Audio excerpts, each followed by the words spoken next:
नमस्कार, मैं श्री गोपाल नारसन विश्व न्यूज में आपका स्वागत है। सबसे पहले मुख्य समाचारों पर एक नजर। उत्तराखंड में 22 जून तक कोविड कर्फ्यू जारी रहेगा। भाजपा के वरिष्ठ नेताओं को सरकार में जल्द दायित्व मिल सकते हैं। उत्तराखंड में 13 जून को मानसून पहुंच चुका है। सहारनपुर में अनलॉक होने पर भी जिम नहीं खोले। वैक्सीनेशन कैंप लगाकर लोगों किया गया जागरूक। अब खबरें विस्तार से। उत्तराखंड सरकार ने 22 जून तक कोविड कर्फ्यू बढ़ा दिया है। वहीं 3 जिलों उत्तरकाशी, चमोली और रुद्रप्रयाग के लोगों के लिए चारधाम यात्रा भी खोल दी गई है। चारधाम यात्रा के लिए RT-PCR नेगेटिव रिपोर्ट जरूरी होगी। इस दौरान मिठाई की दुकानें सप्ताह में 5 दिन खुलेंगी, अन्य दुकानें 3 दिन खोली जाएंगी। अब देहरादून में विक्रम, टेम्पो और सिटी बसें भी संचालित हो सकेगी।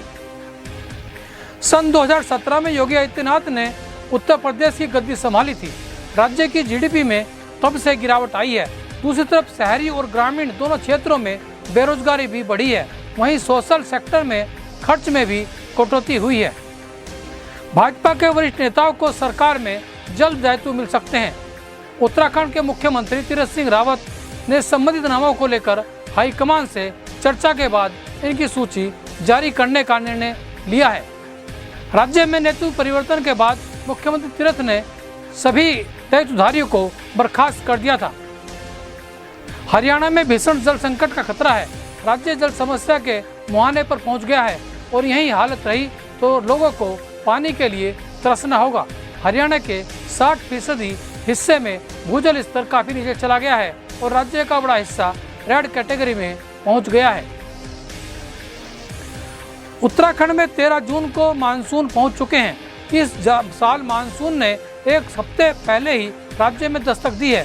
वहीं राज्य में सोमवार को सुबह ही चटक धूप खिली हुई है, जिससे लोगों को मानसून का आगाज होने का एहसास ही नहीं हो पा रहा है। महादेव की नगरी काशी में अब दूसरी गंगा बहेगी। काशी के अर्धचंद्राकार घाटों के दूसरी तरफ गंगा पार रेती पर मिनी गंगा कैनाल बनाई जा रही है। 11.75 करोड़ रुपए की लागत से तैयारी इस मिनी गंगा से काशी के ऐतिहासिक घाटों को नया जीवन मिलेगा। इसके साथ ही वाराणसी में मिनी गंगा के तैयार होने के साथ काशी में पर्यटन को भी बढ़ावा मिलेगा। अब खबरें सहारनपुर से।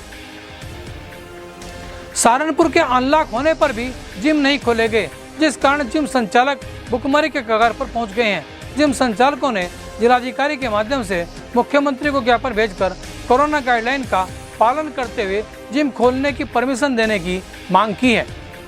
आज खिलाड़ियों का एक दल माननीय DM महोदय से मिला और DM महोदय के माध्यम से माननीय मुख्यमंत्री जी को एक ज्ञापन दिया, जिसमें खेल जगत से जुड़ी हुई कुछ समस्याओं की ओर ध्यान आकर्षित करने के लिए, जैसे कि अभी पूरा का पूरा देश, पूरा विश्व कोरोना महामारी से जूझ रहा था, तो अब जैसे जैसे धीरे धीरे स्थितियां सामान्य होने लग रही हैं, तो जैसे और व्यवसाय और क्षेत्रों में थोड़ी थोड़ी छूट दी गई है, वैसे ही खेल जगत में जिम से जुड़े हुए व्यवसाय को भी थोड़ी छूट दी जाए, ताकि जो जिम स्वामी हैं, एकेडमी और फिटनेस गेम्स की एकेडमीज़ हैं, उनको भी थोड़ी राहत मिले।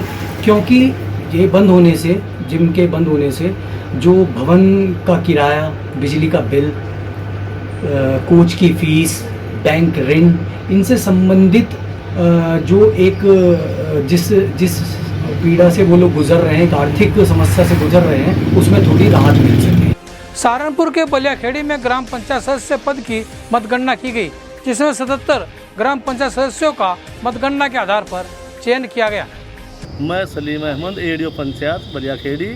आज यहाँ पर प्रोग्राम मतगणना का रहा। जो गाँव पंचायत के मेंबरों के पद रिक्त थे, 77 पद रिक्त थे, जिनमें से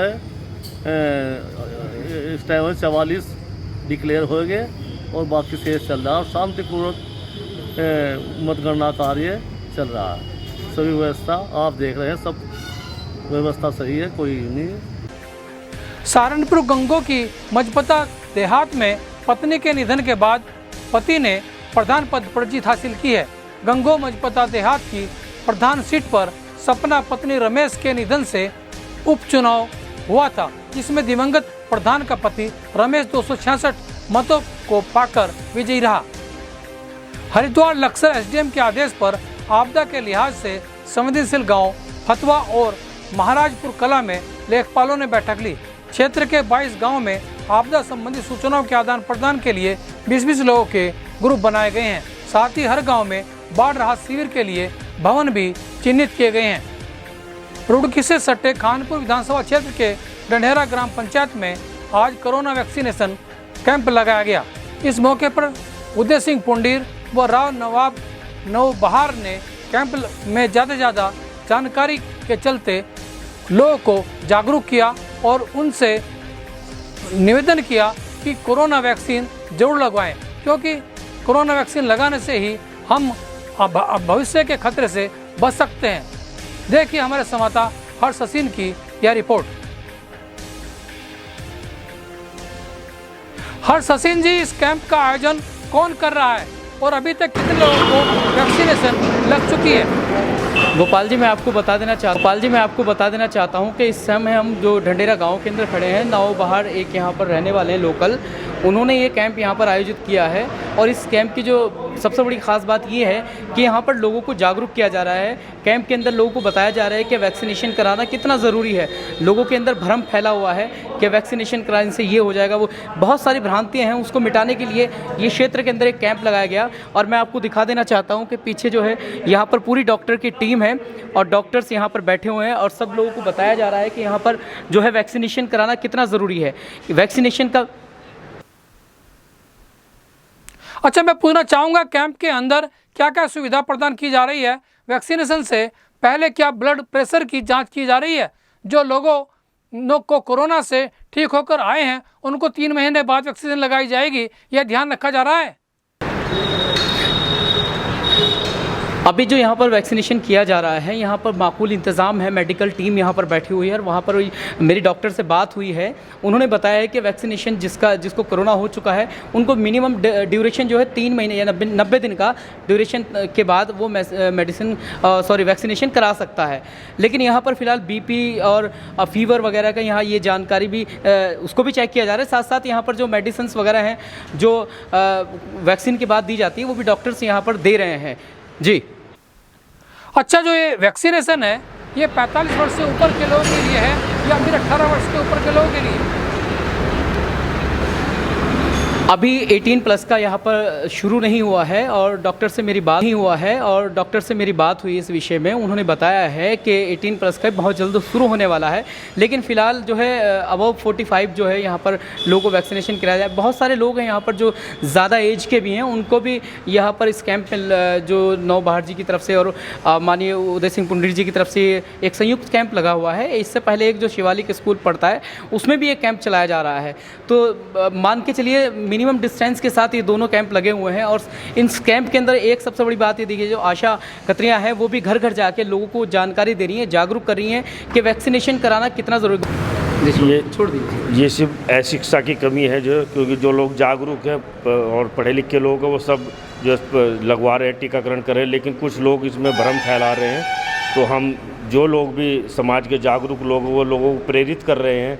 और क्योंकि इससे वैक्सीनेशन से कोई नुकसान नहीं, हमारे वैज्ञानिकों ने, हमारे डॉक्टर ने इस पर बड़ी मेहनत की और रिसर्च करने के बाद ही ये हमारी सरकार ने लॉन्च किया है इसे लोगों के लिए। जिस तरह से आपने ढंडेरे में 2 जगह आप लोगों ने मिलकर आस पड़ोसी हैं आप लोग कैंप लगाए, तो वहाँ किस तरह का रिस्पांस देखने को मिल रहा है? देखिए, हम लोग कल ही से इसमें प्रयास कर रहे हैं कि ज़्यादा से ज़्यादा लोगों को वैक्सीन लगे और ज़्यादा से ज़्यादा लोगों को हम लोग एजुकेट करने की कोशिश कर रहे हैं। लेकिन हमने ये पाया है कि ज़्यादातर लोग यहाँ वैक्सीनेट हो चुके हैं, कम लोग रहे हैं। तो ये जो टीम है हमारी स्वास्थ्य विभाग की, जो रह गए हैं उनको भी थोड़ा जो बहुत अच्छा काम कर रही है, जो हमारे स्वास्थ्य कर्मी हैं, बहुत अच्छा घर घर जाकर हमारे आंगनबाड़ी वाली लोगों को शिक्षित कर रही हैं और इंजेक्शन लगा रही हैं। अच्छा, आंगनबाड़ी लोगों में जो है ना, पहले लोगों को ये बताया जाए। पहले दुर्गा कॉलोनी में लगाया गया था जी, दुर्गा कॉलोनी में लगाया गया था, सुबोध नेगी और हम थे वहाँ पे।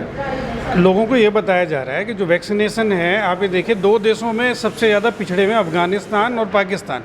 तो उस समय भी विरोध हुआ था। भारत वैक्सीनेशन में बहुत आगे है और लोगों को ये बताया जा रहा है कि भारत ने वैक्सीनेशन से ही पोलियो ख़त्म किया है और हम कोरोना भी तभी ख़त्म कर पाएंगे जब वैक्सीनेशन पूरे भारतवर्ष में संपूर्ण लोगों को हो जाएगा। तो इस तरह से लोगों में जाके फेस टू फेस जा करके लोगों को बता करके और एक जो भ्रांतियाँ हैं उसको वैक्सीनेशन के लिए आए थे, आपने बड़े जोश के साथ उनसे कहा था कि आप मेरी जिम्मेदारी है कि आप वैक्सीनेशन कराइए। जी हाँ, मैं पूरी जिम्मेदारी लेता हूँ। कोई इस वैक्सीन से लगाने से कोई खतरा नहीं है, कोई साइड इफ़ेक्ट नहीं है। अगर किसी को साइड इफ़ेक्ट नहीं, हमारे पास फर्स्ट सारी चीज़ मौजूद हैं, सारी इमरजेंसी हमारे पास मौजूद है। फर्स्ट एड आपके पास है? पूरे फर्स्ट एड, अगर किसी को थोड़ा एनाफाइलेटिक शॉक होता है उसकी सारी फैसिलिटी हमारे पास मौजूद है। हॉस्पिटल हमारा तैयार है उस चीज़ के लिए, इसलिए कोई मैंने गारंटी के साथ कहा आपको कोई दिक्कत नहीं होगी। और सबसे बड़ी आपके चैनल के बहुत बड़ी बात है, मैं डॉक्टर साहब की बात को स्किप करके बोल रहा हूँ। इन्होंने एक बहुत बड़ी बात कही है कि इतनी जिम्मेदारी और इतने जोश के साथ इन्होंने बताया कि अगर कोई परेशानी होती तो हमारे पास हॉस्पिटल है, हम तुरंत इलाज करा सकते हैं। जी हाँ जी। और दूसरी बात, मैं ठाकुर पुंडित जी का और नवबहार जी का बहुत बहुत धन्यवाद देना चाहता हूँ आपके चैनल के माध्यम से कि जिस तरह से इन्होंने जन सहयोग दिया, इन जन प्रसार कराया, ये कैरी फॉरवर्ड प्रचार होना प्रसार के चाहिए। जो इन्होंने सहयोग दिया इसके लिए बहुत बहुत धन्यवाद है। और आज जो कैंप ऑर्गेनाइज कराए और सहभागिता में बहुत बहुत आभार व्यक्त करता हूँ। इन्होंने कहा कि इस सब चीज़ों को कैरी फॉरवर्ड करते रहना चाहिए, एक दूसरे तक पहुँचाना चाहिए। सर, वैक्सीनेशन जो कराने आ रहे हैं 45 प्लस के जो लोग आ रहे हैं, अभी तक उनमें क्या सोच है, किस तरह से बात होती है आप? पहले तो लोग घर से नहीं निकल रहे थे, डर था, लेकिन अब आने लगे हैं। अब आने लगे हैं, जैसे समाज के जो जिम्मेदार आदमी हैं वो उनको प्रेरित कर रहे हैं आने के लिए और बता रहे हैं कि, और ये भी है कि बहुत लोगों को लग चुकी है तो वो देख रहे हैं कि इन्हें कुछ नहीं हुआ है तो हम भी लगवाएं।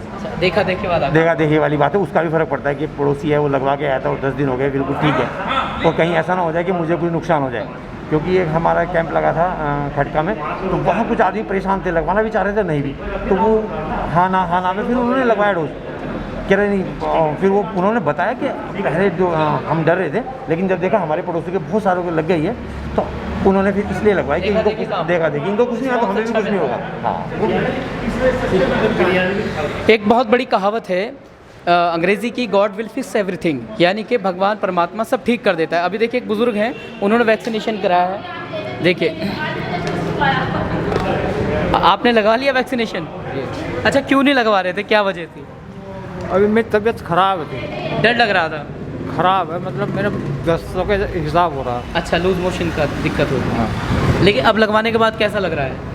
नहीं, अभी तो कुछ नहीं पता लगने का, घंटे 2 घंटे के बाद। नहीं, जब भी आप लगाई, आपने वैक्सीनेशन आए तो ये भी तो दिल मजबूत करके आए होंगे ना? बस वो मैं पूछ लूँ पहले, मगर कोई इसका कोई नुकसान, साइड इफेक्ट ना हो। हाँ। चलिए, इसका साइड इफेक्ट किस तरह का है? डॉक्टर साहब से आपकी बात हुई है? कोई दिक्कत नहीं हो जा तो वो दिक्कत है थोड़ी सबसे बड़ी। नवबहार जी जैसे बुज़ुर्ग हैं, वो बता रहे हैं कि अब मैं यहाँ से आया हूँ इसको वैक्सीनेशन कराने के, तो इस तरह के लोग अगर जैसे ये आगे तक पहुँचाएंगे तो बहुत सारी चीज़ें ठीक हो सकती हैं। जी, इससे लोगों को प्रेरणा मिलेगी और लोग जागरूक होंगे और लोग भी आएंगे जो थोड़ा सा जिनके सहमे भी हैं लोग।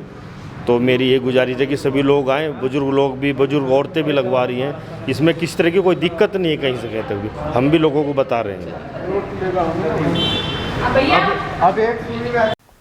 तो ये थे हमारे साथ ढंढेरा से लाइव हर्ष हसीन जी, जो बता रहे थे कि ढंढेरा में वैक्सीनेशन कैंप के जरिए 45 वर्ष से आयु के ऊपर के लोगों को वैक्सीनेशन लगाई गई और उनको वैक्सीनेशन के प्रति जागरूक किया गया। साथ ही उन्हें मास्क पहनने और 2 गज की दूरी बनाए रखने के लिए भी प्रेरित किया गया। उत्तर प्रदेश उत्तराखंड की खबरों के लिए बने रहिए हमारे साथ। नमस्कार।